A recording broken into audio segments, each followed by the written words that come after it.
Last Man on Earth, 1964, is an interesting film because I saw both other versions of this film, as well as I read the book. It's been a while since I've read the book. I remember liking it a lot, but I don't remember a ton of the details. I do remember a few things I'll bring up through the course of the review. But as far as yourself, how much are you familiar with the source material, I Am Legend? Never read the book. I saw this movie. It's actually one of the very first horror movies I ever watched when I was a little kid. It was on like one of those Friday night, late night horror movie host shows up in Green Bay, Wisconsin, and that's where I saw it. I saw it a few times over the years. I've seen the other two movies as well, but never read the book. Okay.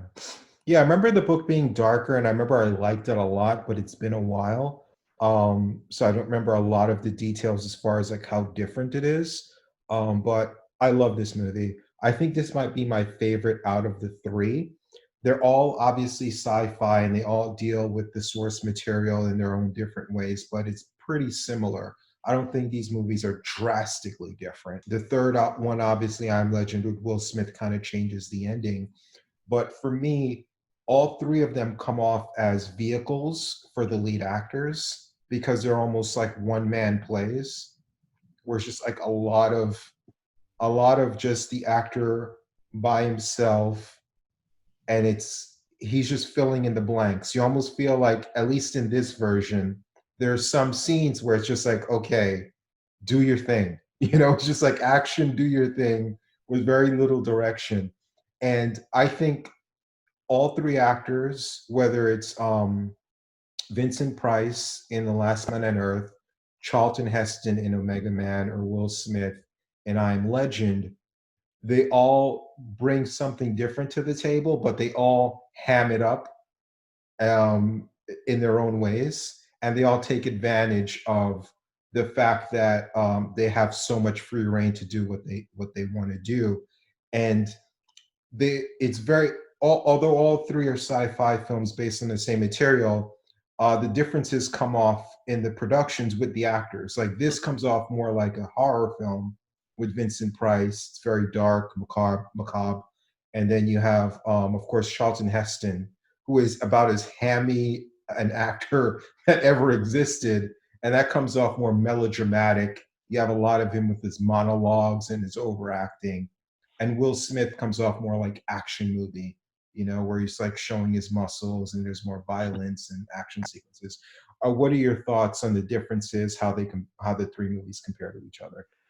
Well, again, I saw Last Man on Earth multiple times over the years, and I always considered that a horror movie.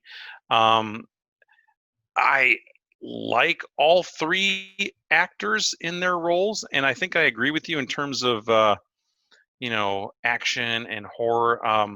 I'm not a huge fan of Charlton Heston, although I did like that movie. But you are right.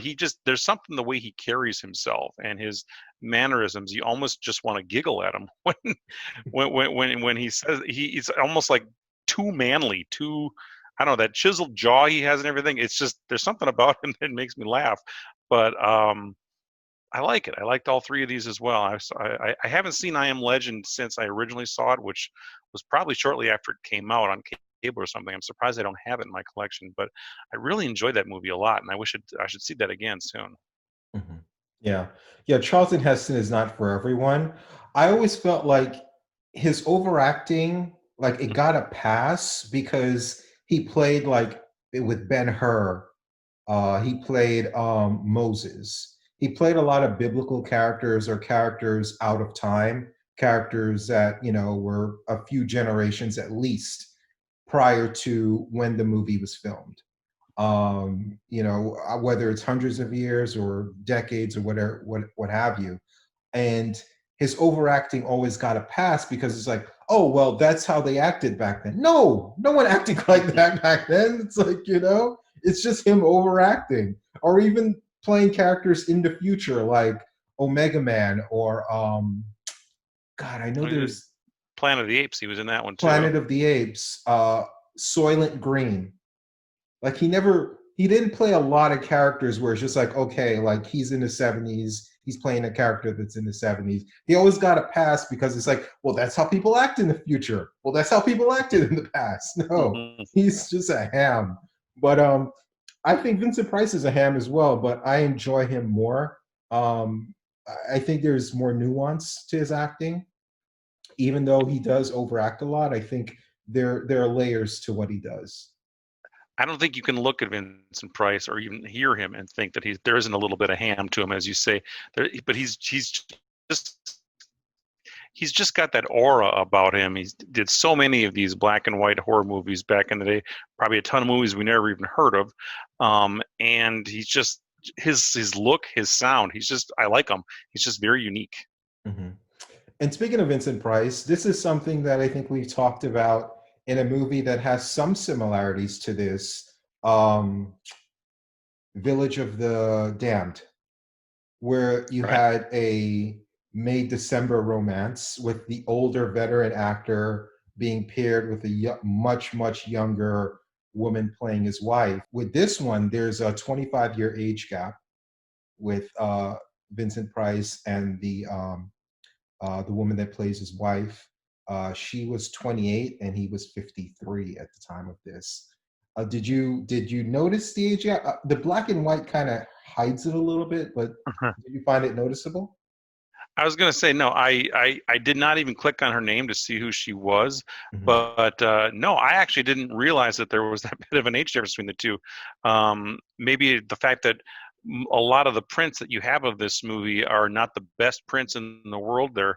It is a public domain film, so any company could have put this out. And I've got this on numerous DVDs, and the picture quality is not the best. So, like you said, not only was it black and white, but the quality of the print itself might hide her age a little bit. Emma Daniele is her name, and she didn't really do much aside from this. I didn't think she really brought a lot to the table. I thought Vincent Price, this is basically a Vincent Price vehicle. I didn't think any of the other actors brought anything to the table at all.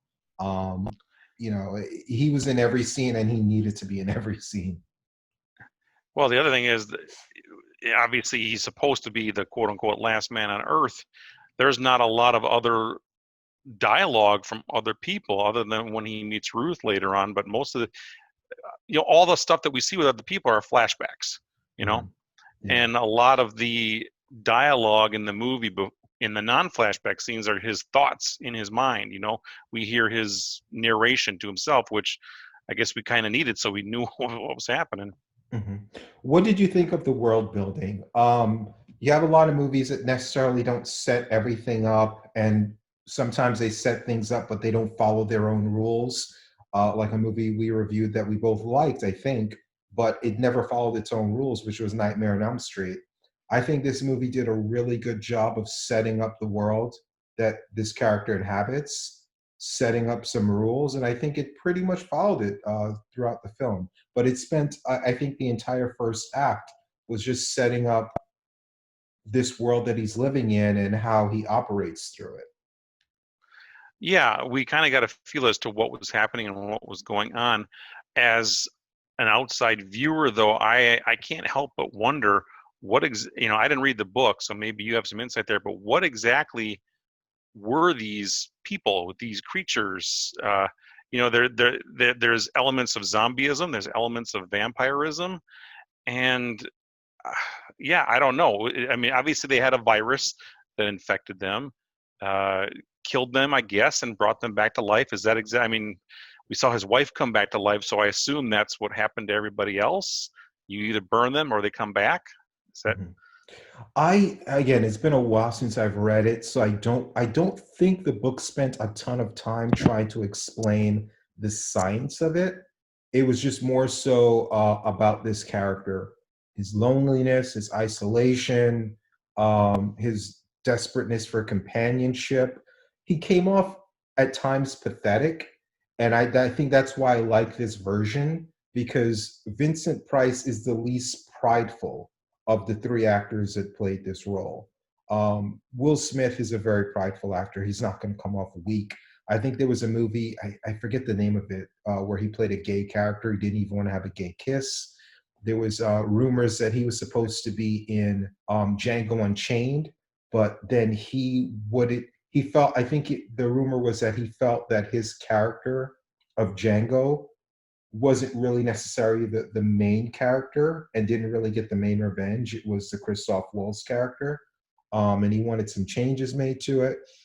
And this is not a knock on Will Smith. This is something a lot of big stars do. They don't want to come off in a certain way. They want to protect their image. They don't want to be the bad guy. They always want to get the girl and things like that. And to me, like from my memory of the book, is that you felt like this guy was, you felt sorry for him and that he was pathetic. And that's why there was somewhat sympathy for him, even though when the plot twist comes out that, hey, he's kind of the bad guy, you still felt a little bit of sympathy for him. And they spent a lot of chapters in the book. This was my least favorite part of it. And that's why I think I remember it so much, with the dog and him trying to gain companionship of the dog. He would kept putting out the dog food, and each time the dog came, he would sit closer to the food until eventually the dog wouldn't run away. It was a lot of chapters on it. This movie didn't really spend as much time on it, thank God. I'm not a pet lover, but I am vegan, so don't hate me. But yeah, and I thought that his character came off pathetic in this, the Vincent Price character. Like he was so desperate for like anything. Not as much as I remember from the book, but he showed vulnerability to his character, I thought. Well, I got the impression that he was obviously very lonely. Maybe it helped to have read the book too. I don't know. I just didn't get that pathetic feeling from him.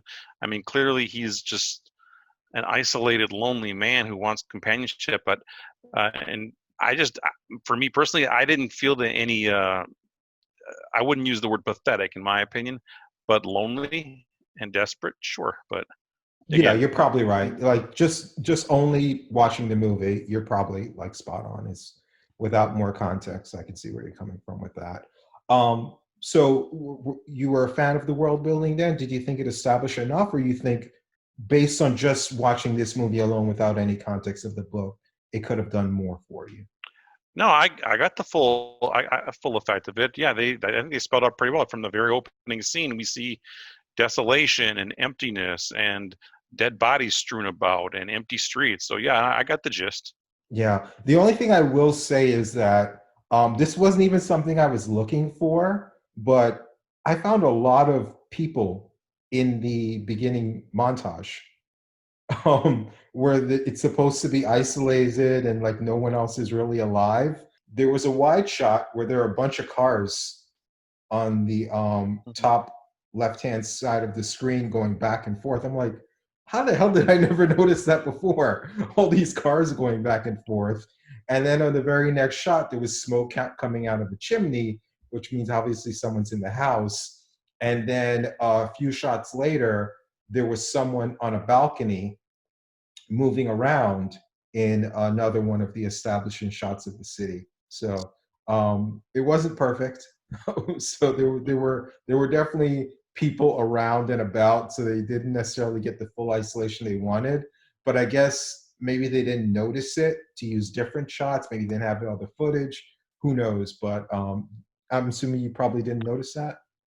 Totally missed it, and I do like to look for those things, and I spot them in other things, but I did not see it in this one. No, Yeah, I but wasn't again, even looking for it, but I saw it. yeah, it also could be like I said, my print. I have two prints of it actually, not the best copies, so who knows? Yeah. So after they set up the world, there's the long flashback sequence. Now, from my memory, this was a part of the film I liked the least from my previous viewings. But on this viewing, I don't know why. I liked it. I enjoyed it. The only thing I didn't like was the initial slideshow where it's like him holding the camera and he's watching the home movies. I didn't like that part because it looked very fake. The circus footage obviously looked like different footage from the film footage, and it's cutting back and forth like it's supposed to be the same. They're in the same place. That didn't work. The scenes were kind of boring. I didn't buy the POV stuff. It looked like a camera shooting them. It didn't look like some guy holding a husband filming his family. So I didn't like that section of the film where we saw the family, but the flashback sequence with the family I thought worked. It helps you humanize them a little bit. You saw the family, how he lost his family, how the play came along. You saw his rival Ben and their friendship.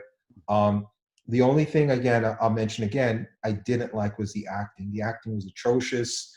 The worst part was the daughter. Mommy, Mommy, Mommy, where are you? She was horrible. I hate insulting child actors. Mommy, help me. Mommy, Mommy, please help me. This was the only film she did. I can see why. She was like, Mommy, Daddy, I can't see you on the close shot. But then when they went wider and the actors started talking, Vincent Price and the woman that's playing his wife, you could see the daughter looking back and forth, reacting to them acting, as opposed to like just being blind. I was not a big fan of all the scientist stuff. I thought it was fine that they had like his guy Ben there who showed him the newspaper about the plague and it's coming through Europe and does it carry on through the wind and stuff. I thought that was at least an explanation as to how we got to where we got, but I didn't have any use at all for all the science stuff. It seemed almost he's the last man on earth, but he's also the man who was involved with some of the stuff going on with this. I didn't find that plausible at all, and I didn't like it. But I liked the family stuff because, like you said, we see some of the horrific things that happened to him, losing his daughter, his wife going back on what he told her not to do, and and of course, the ultimate demise of the wife and her return. That was a horrifying scene to me. So I enjoyed that aspect of it. So, but the science stuff in the laboratory and all that, I couldn't care for that at all. Mhm. Yeah. I thought I'm assuming you agree with me. I thought, to me, one of the best scenes in the film is when he opens that door and he slowly Yeah. pulls it back and he sees his wife. I thought the makeup was amazing. I thought his acting was good. And I thought that scene was probably the best scene in the movie.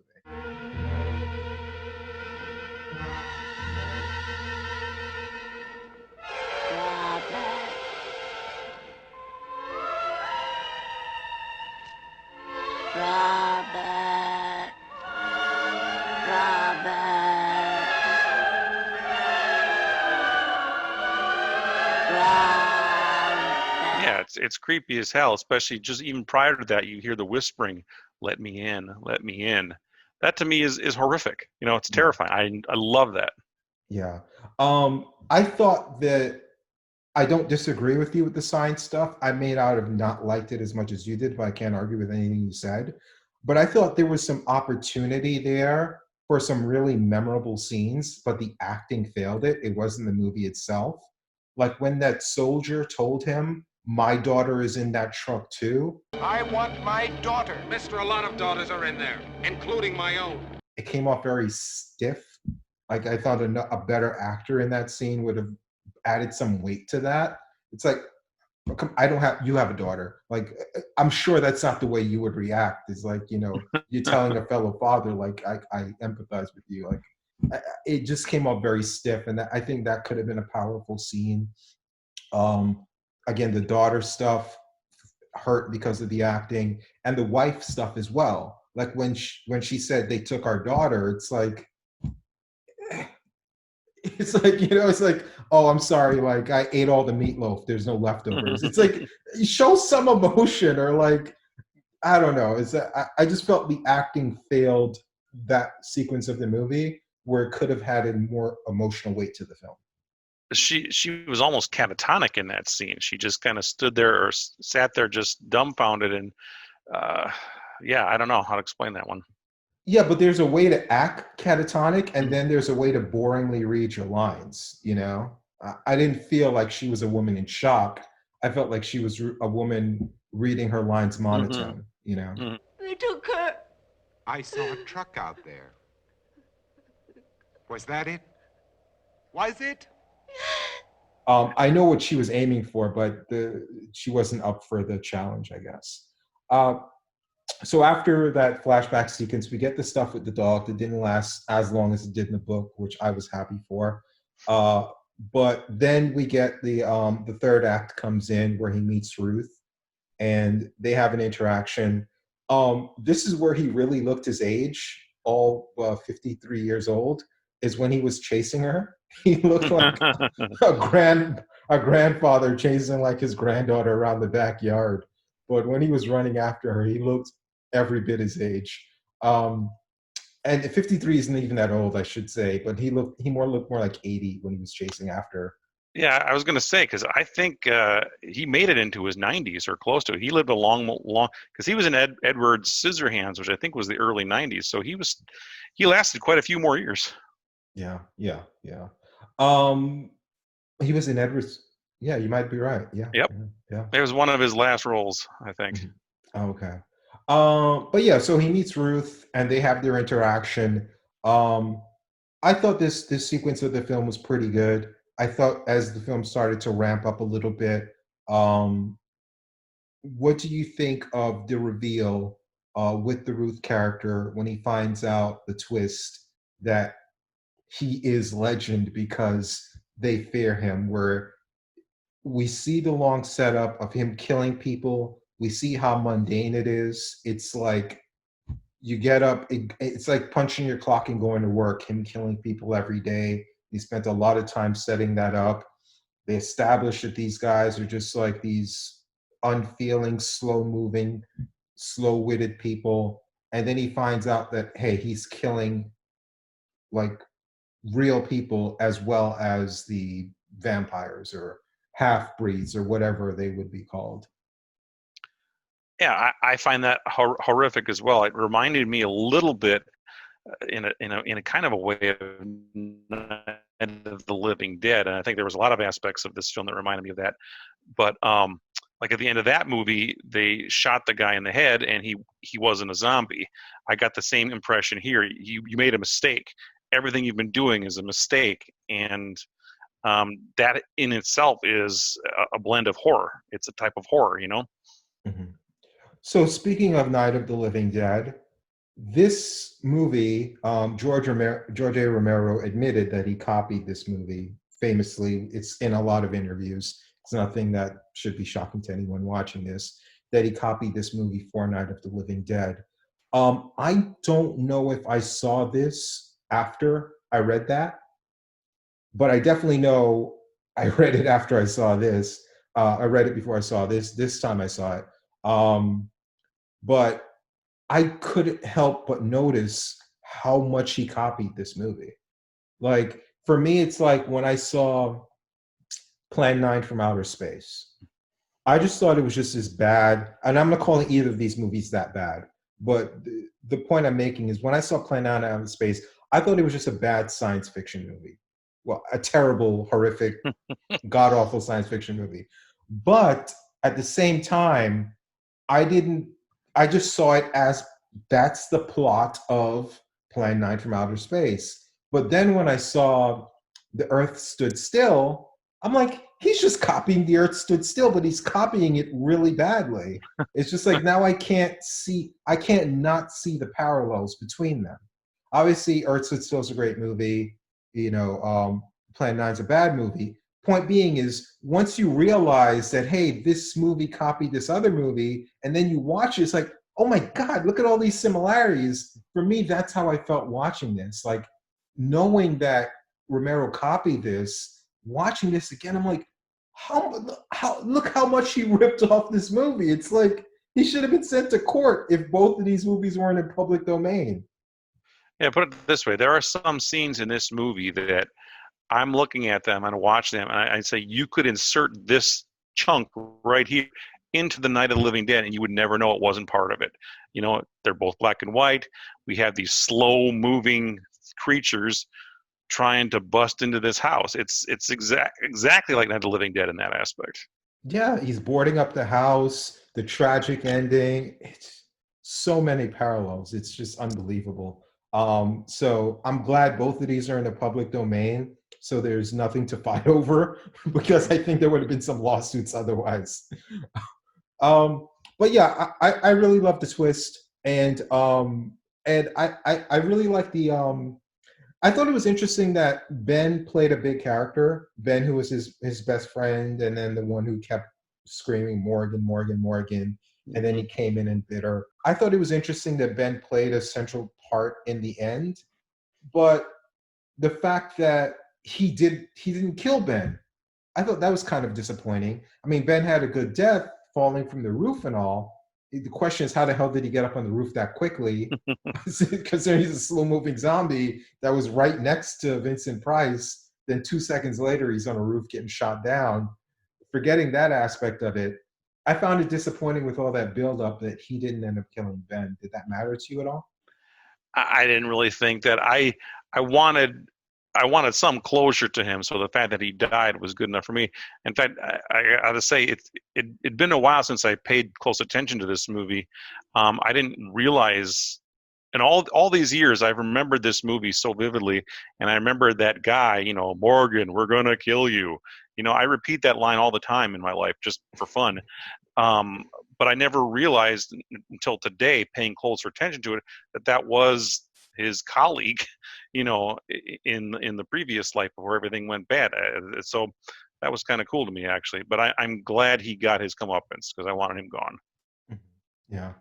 Um, and what did you think? I love the action sequence. It seemed a little implausible that he suddenly became Rambo and was just like mowing people down like an 80s action movie, where it's just like the body count just comes out of nowhere, where he's killing all those people. I felt that implausible because there was no setup for him to be like this super killing machine. Like he killed a lot of the vampires because they were slow and he was catching them in the daytime while they were sleeping. He was just basically just waking them up and shoving stakes in their heart. But for him to be running around, using guns, which there's no setup to his character having a knowledge of firearms, that came out of nowhere. But I did like the injection of action towards the end of the movie. Hey, for all we know, he was a sniper in World War II 15 years earlier. Who knows? He And should have added another flashback then. Yeah, there you go. He didn't get to use those skills because he didn't need them. Who knows? Instead of boring you with the science flashbacks, they should have took one of those out and added like one of with him in the war or something. And what did you think of the end? It was kind of weird. You're freaks. I'm a man. The last man. Robert. What do you think the intention of that was? Was it that he's a Christ-like figure dying in the church? Like, what was up with the ending? Like, what was the whole symbolism with the end, do you think? I didn't even give it that much thought to even put that into words. I just know, like we said, Night of the Living Dead. I just knew it was, I did not want Vincent Price to die from the first time I saw this movie because clearly he made a mistake and now he's got to pay for it with his life, which I thought was kind of a tragic ending to him. But Christ-like figure, I don't know. I mean, he literally just died in the church, Mm-hmm. And then you have that symbolism, and you also have like, I'm the last man, you're all monsters. It's like, okay, what are we aiming for here? I did like the fact that he said the name of the movie. He didn't say Yeah. on Earth, but at least he said the last man. But I thought it was interesting. I don't know what they were aiming for. I liked it, but I didn't know how I was supposed to interpret it. But I thought it was interesting. Yeah, and I still, to this day, I still don't, like I said, there's some unanswered questions to me in this movie. What were these creatures? And the people who were chasing him at the end of the movie, it seemed like she had indicated that they had some sort of vaccine or something, but they needed to keep getting a dose over and over again to prevent them from being turned all the way. Yet Vincent Price is immune to this. I don't know. I still don't have a full grasp as to what exactly was going on in some of these scenes. Mm-hmm. Yeah. Yeah, I felt they answered enough questions. I honestly, I don't remember the technical aspects of the book. Maybe because either the book didn't fill it in, or maybe because I just skimmed over it while I read it. But I don't remember it being something where they tried to explain things too much. It was just about the character, the tragedy of it. But overall, like, how would you categorize this? We saw last week a movie that was kind of in that late 60s time period with Night of the Living Dead. With this, we have the whole zombie type twisted the end thing with Carnival of Souls. Uh, for me, I would say watch an episode of The Twilight Zone instead of Carnival of Souls. Not really a huge recommend. With this, I like this more than Carnival of Souls, and I think this is worth investing an hour and a half in. It is similar to a Twilight Zone episode. I can't deny that. A lot of parallels with Night of the Living Dead, and honestly, I put it right up there with Night of the Living Dead. I like Night of the Living Dead a lot, but I don't think it's like a perfect movie. And I think this coming before it gives it an edge too. I like the even though, like you said, the story isn't great, the arc of the character is interesting. And while if this was real, I would say kill that motherfucker.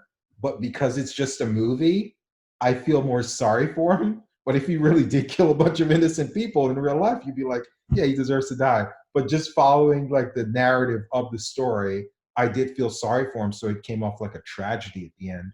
So I give this definitely a big thumbs up. I think who hasn't seen it should definitely check it out.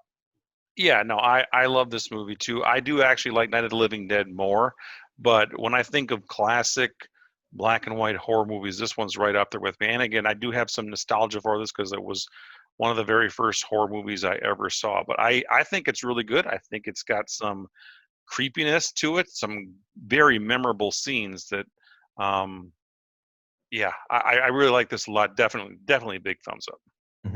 So if you had to order like the three versions of this story, what order would you put them in?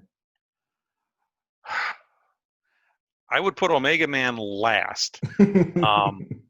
But I did like it, and I watched it again this week. But boy, I mean, I think from a technical aspect, I Am Legend is a much better looking, better produced film. But I think I would put that second. I think Last Man on Earth is just a classic in my opinion, and I think it was just got that nice creepy vibe to it. I think I would put that number one. Yeah, How about you? I would put Omega Man last as well. I mean, it has that very 70s vibe to it with the dialogue and everything, and the zombie makeup was kind of weird. I'm not the biggest Charlton Heston fan. Like, I do like him at times with like Planet of the Apes. I do like his overacting at times, like Soylent Green is people. Like some of that stuff is interesting. Uh, I don't think that was his best effort. I don't think that was the greatest movie in the world. And it's definitely it's third by a lot, almost to the point of like I'm not even sure I would 100% recommend it. I Am Legend. You're right. Production value wise, great. Um, I'm not a fan of the CG aspect of the monsters. I'd be lying if I said like movie wise, it's so much more competent than this. It's an A-level production. Well over $100 million probably went into it.